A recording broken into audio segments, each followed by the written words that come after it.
Olá, aqui é Alice Martins, estamos com mais um vídeo no canal. Dessa vez para discutir um assunto que foi muito falado em 2018 e agora no início de 2019. Então, solta a vinheta. Não é pra te falar, Nanda. Poxa.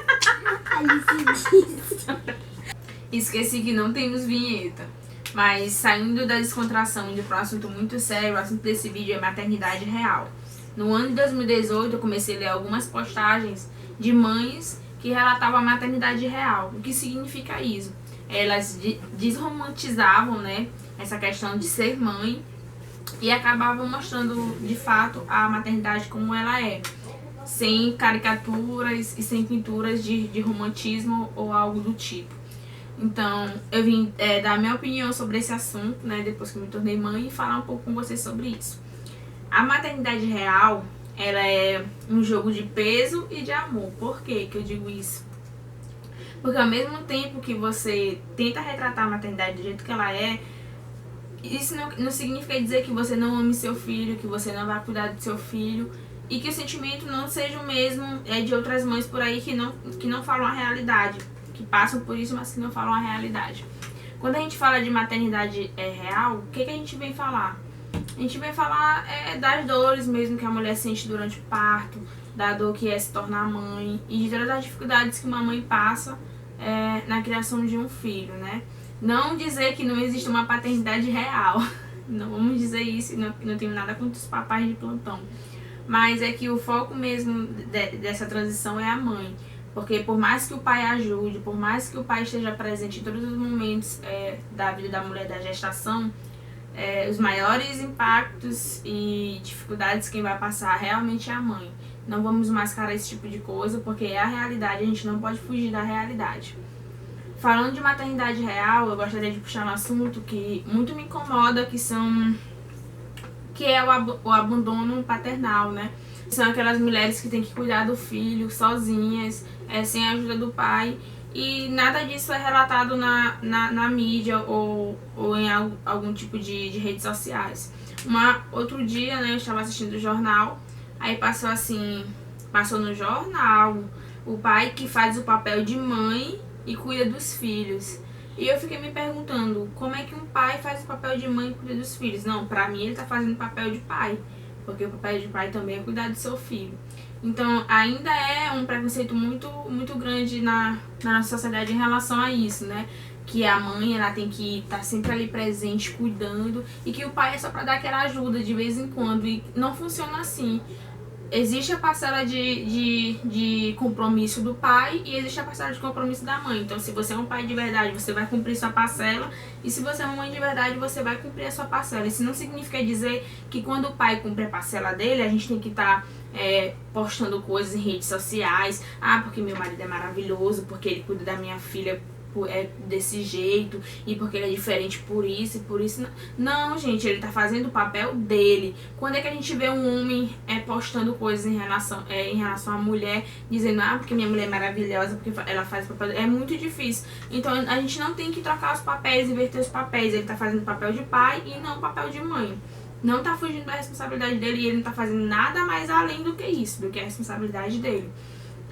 Para aqueles pais, né, que abandonam seus filhos, existem muitos pais que abandonam, principalmente depois que descobrem que a criança vai nascer com algum tipo de problema, que a criança vai nascer deficiente, que a criança vai nascer com algum tipo de anomalia, então começa logo a abandonar a mulher, né? Eu já vi vários casos assim.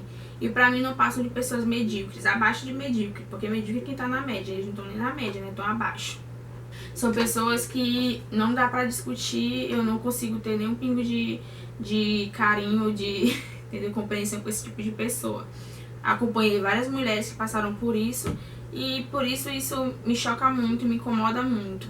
Bom, dentro do assunto de maternidade real, eu vou falar algumas coisas que não são comentadas na realidade, né? Por exemplo, a gente tem a mania de dizer, quando chega o bebê recém-nascido em casa, né?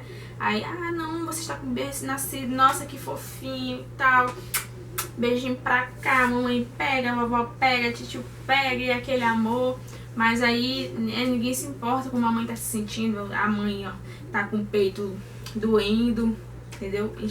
Quando enche o peito de leite dói, aí o peito tá em carne viva porque a criança fere com a boca, aí a mãe tá sentindo dor nas partes íntimas porque acabou de sair de um parto normal ou não, ou uma cesárea, não consegue defecar, as fezes vêm dura, tem que tomar laxante porque não consegue defecar depois do parto. É uma coisa muito recorrente, mas que ninguém fala, eu não vejo ninguém comentando. No meu pré-natal, ninguém me disse nada em relação a isso. E é uma coisa que eu sofri muito, que foi a prisão de ventre, que acontece muito entre as mulheres. Outra coisa, primeiro tópico que a gente falou, a amamentação. Segundo, a mudança que a gente tem na nossa vida. A gente não precisa dizer que a gente não sente falta, entendeu? De ter liberdade, de ter privacidade. Aí vai vir uma pessoa que vai dizer assim: ah, mas por que tu foi fazer filho? Não é porque a gente faz filho que a gente não vai sentir falta, que a gente vai abandonar por completo tudo isso. A gente sente falta sim, porque a gente é ser humano e é uma mudança muito grande na nossa vida. Então a gente vai sentir falta. Não significa que a gente não vai deixar de fazer isso, ou de sentir falta algum dia, mas no início a gente sente falta sim. E essa é a realidade. Outra coisa que não se comenta: a maioria das mamães, né, não sei como são as outras, mas tem muitas mamães que aí chega o recém-nascido, aí tu pega o recém-nascido tá cheiroso, tá banhado, tá bonitinho, tá trocado fralda, não sei o que. A mãe não faz a unha não sei quantos dias, não penteia o cabelo, não se veste, não consegue tomar um banho completo direito, porque a criança chora e a mãe que tem que ir, entendeu? Aí tem um pai que pega e diz: ah, a criança quer leite, passa pra mãe, não consegue acalmar a criança, aí tudo é a mãe, e a mãe nunca consegue se cuidar, vai conseguir se cuidar lá pros 3 meses, pros 4 meses de vida da criança, segundo os especialistas, né? Porque eu nem sei se com esse tempo acontece. Por exemplo, podem até reparar a minha unha aqui, ó, que tá sem fazer. Quem me conhece sabe que eu adorava fazer minha unha. Não vou mostrar nem a minha unha do pé porque é vergonhoso. Tudo isso porque a gente tá banhando lá, a criança chora. E a gente tem que correr e pegar a criança. Então são coisas que são muito difíceis, não são coisas fáceis e que não é comentado. E é isso que esse movimento da maternidade real ele vem trazer pra gente.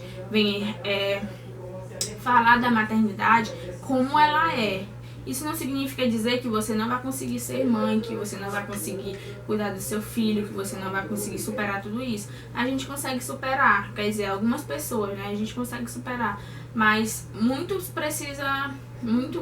a gente precisa se discutir atualmente essas questões, porque são questões que quem não conhece, né, a maternidade até se espanta no início e toma um choque em relação a isso. Dentre esses problemas surge também a falta de tempo, né? A gente não tem tempo para fazer as nossas coisas, a gente não tem tempo. Quando a pessoa é muito acostumada a resolver seus problemas ela mesma, ir na rua resolver uma coisa com documento, ir no supermercado fazer sua compra, a gente não tem tempo para esse tipo de coisa, porque a gente tem que estar 100% dedicada ao filho. Então são questões que não são discutidas e não são fáceis para uma mãe que está passando por isso. E por conta do abalo hormonal que tem na mulher, é muito fácil, por isso que é muito fácil uma mulher desenvolver depressão pós-parto e depois de uma gestação, né?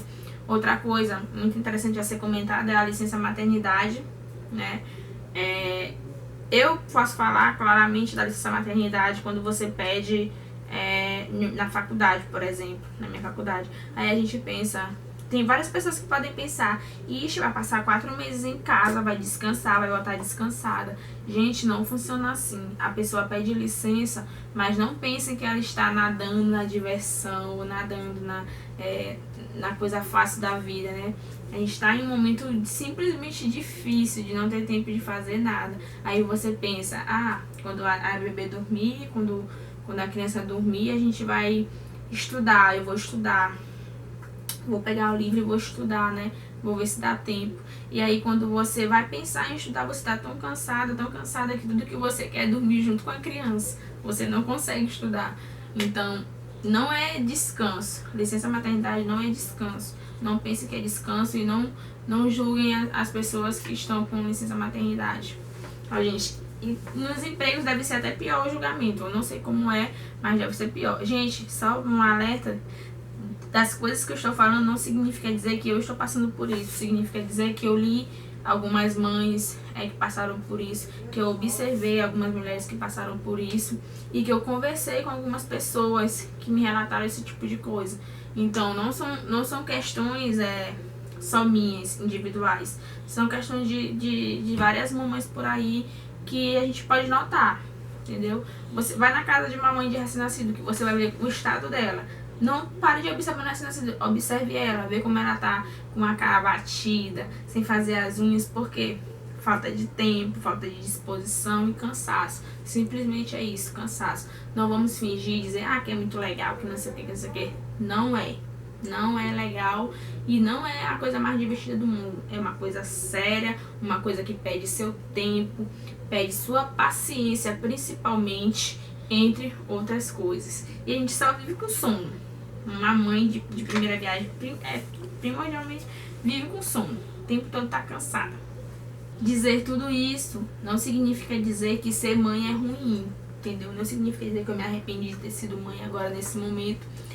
Mas é como eu disse, é um jogo de peso e de amor. A parte do peso eu já falei pra vocês. A parte do amor eu vou contar agora. Claro que é lindo você pegar seu filho, ver que tá saudável e receber aquele sorriso banguela, entendeu? Em troca do seu cuidado. Isso é muito lindo. Não estou aqui dizendo que desmerece na maternidade ou dizendo que é uma coisa ruim, não sejam mães, tal, coisa radical. Não estou dizendo isso. É maravilhoso você sentir o cheiro do seu filho, você deitar e olhar pro lado do seu filho tá lá saudável, dentre tantas coisas que acontecem nesse mundo, tanta dificuldade que algumas pessoas passam mais do que você. Então é muito lindo observar isso, gente. Não me interpretem mal, querendo dizer que eu não gosto de ser mãe ou que eu não nasci pra isso, coisa do tipo. Eu gosto de ser mãe, mas isso não significa dizer que eu não deva comentar as dificuldades, né? Eu tenho que comentar as dificuldades que é ser mãe com vocês, e essa é a realidade, eu não posso esconder de ninguém, certo? Agora, se você tem uma opinião diferente da minha, ou concorda comigo, ou já passou por alguma coisa desse tipo, ou eu esqueci de comentar alguma coisa aqui, comenta aí embaixo pra gente iniciar uma discussão sobre esse assunto, porque pra mim é muito importante, eu tenho certeza que para outras mães que vão olhar esse vídeo também é muito importante. Se não for pedir demais, queria também pedir o like de vocês, né? Compartilhe esse vídeo porque pode ajudar muita gente.